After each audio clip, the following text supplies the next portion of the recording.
Anabolic steroids ఇది కామన్గా మనం చాలామంది స్టెరాయిడ్స్ ప్రపంచంలో ప్రతి ఒక్కరు వాడే ఎమర్జెన్సీ డ్రగ్.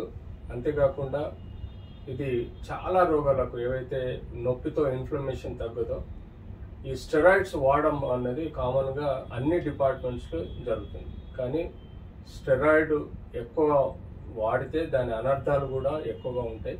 అవి సిస్టమిక్ బాడీలో ఉండే సిస్టమ్స్ని డ్యామేజ్ చేయడమే కాకుండా ఆర్గన్స్ కూడా డ్యామేజ్ చేస్తుంది. అలాంటిది ఈ మధ్య కాలంలో జిమ్లో వాళ్ళు కానీ యంగ్ యూత్ కానీ ఎవరైతే బాడీ బిల్డర్స్ ఉంటారో ఎవరైతే కొన్ని ఎక్సర్సైజెస్ చేస్తారో వాళ్ళు ఈ యొక్క స్టెరాయిడ్ వాడడం అనేది కామన్ అయిపోయింది. సో ఇది అనబాలిక్ స్టెరాయిడ్, టెస్టోస్టెరాన్ అనుకోండి, ఇంకా ఇతరత్ర ఆక్సల్ ఎండ్రాన్ అనుకోండి, ఎన్నో రకాలుగా మనకు మార్కెట్లో కమర్షియల్ స్టెరాయిడ్స్ అవైలబుల్ ఉన్నాయి. ఇవి వాడటం వల్ల వాళ్ళకు endurance of the muscle strength పెంచడం అండ్ వాటి యొక్క శక్తిని ఎక్కువసేపు వాడుకునే విధంగా ఈ స్టెరాయిడ్స్ హెల్ప్ చేస్తాయి.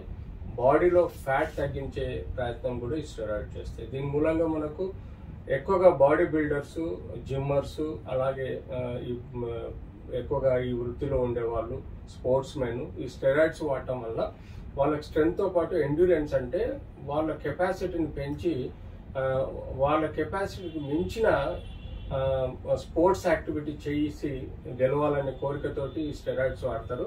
ఈ స్టెరాయిడ్స్ చాలా డేంజరస్గా భావించడం జరుగుతుంది, ఇల్లీగల్గా కూడా.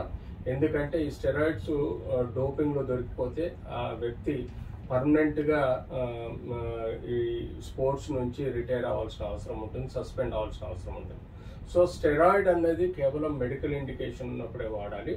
అన్నెసర్లీ వాడటం వలన కూడా వాళ్ళకి మజిల్ స్ట్రెంగ్త్ పెరగడంతో పాటు ఫ్యాట్ తగ్గినా కూడా వాటి ఫ్యూచర్లో ఎక్కువగా బాడీ వైటల్ ఆర్గన్స్ మీద ఎఫెక్ట్ అయ్యే ఆస్కారం కూడా